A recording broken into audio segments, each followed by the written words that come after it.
Game 3, the Cavs, the 2 seed, and the 7 seed, the Pacers, the winner. 2016 to 2017 season was the last season Paul George played for the Indiana Pacers. George was ready to leave the team after going 42-40 and finishing 7th in the Eastern Conference just to get swept by the Cavs in the first round.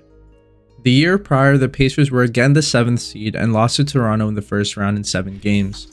George was tired and decided he wanted to get traded because a couple of years ago he would be rivaled to LeBron for the top spot in the East, and so began the most mediocre failed rebuild of the late 2010s. Welcome to the 5x5 channel, and today we're going to take a deep dive into how Indiana failed to rebuild. Let's load up and get into it. The year is 2017, and the Pacers trade their franchise superstar for an up-and-coming Victor Oladipo and sophomore Domantas Sabonis. Now, for sure, it seemed the Pacers were going to blow up the team. They had young assets in Sabonis, Oladipo, and Turner, and were surrounded with veteran players with expiring contracts in Collison, Jefferson, Lance, and Thaddeus Young. The Pacers ended their first season without George at the 5th seed with an improvement from last year, but again was swept by LeBron.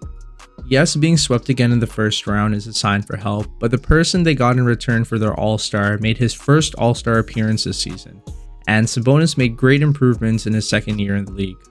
The Pacers were optimistic going into the 2018 to 2019 season as their young core of Sabonis, Oladipo, and Turner were only getting better. It was until the injury plague hit Indiana in the form of their All-Star, Oladipo, who played 16 games until a knee injury took him out for 12 games. The Pacers guard came back until he tore his quad against Toronto on January 23, 2019.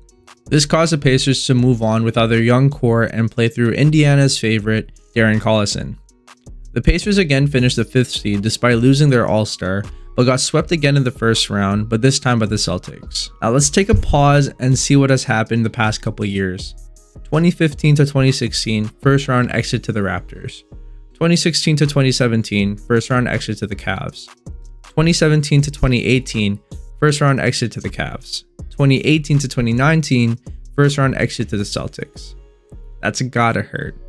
It was apparent to Pacers fans that their team was about to enter a mediocre limbo. This gray area usually happens in the Eastern Conference, where a small market team is able to consistently make the playoffs, but be too high of a seed to get a really good pick in the draft. This forces small market teams to attract free agents in the offseason and bet on sleeper picks in the draft. Also, the Pacers didn't have any assets to trade for other than their young core that they really didn't want to let go of. In the 2018 to 2019 offseason, the Pacers decided to add a bunch of role players to their team to surround their young core.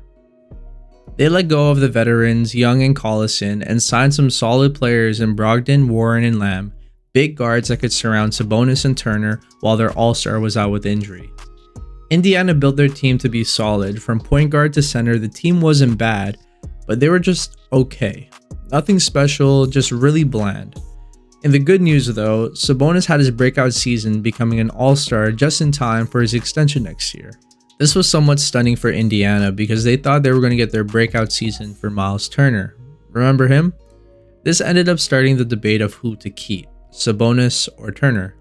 Sabonis had the skill in the post and playmaking ability, but Turner was able to stretch the floor and be an anchor on defense. It seemed that both of them on the floor should work, but it didn't. And now there's this analytical, advanced stat warfare on who's better. And after a couple off seasons, the Pacers still haven't let go of either of them, which they could actually benefit from because both still have a lot of potential that another team would pay for. It also didn't help that Oladipo tried to make his return back from injury, but can never look like what he did when he was an All-Star.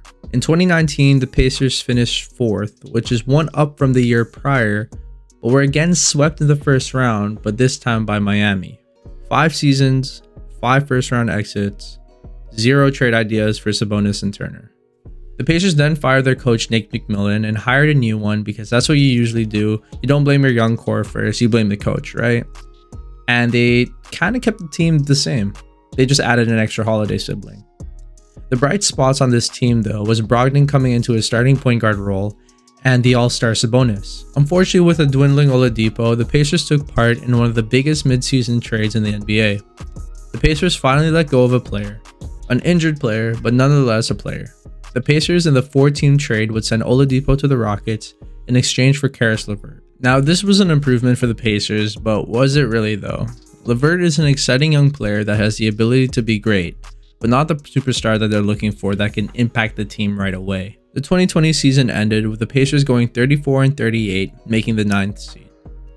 In the offseason, the other Nate was fired, and the Pacers hired former coach Rick Carlisle. As of today, December 7th, 2021, the Pacers are having struggles at the quarter mark at 10-16, currently being 13th in the Eastern Conference.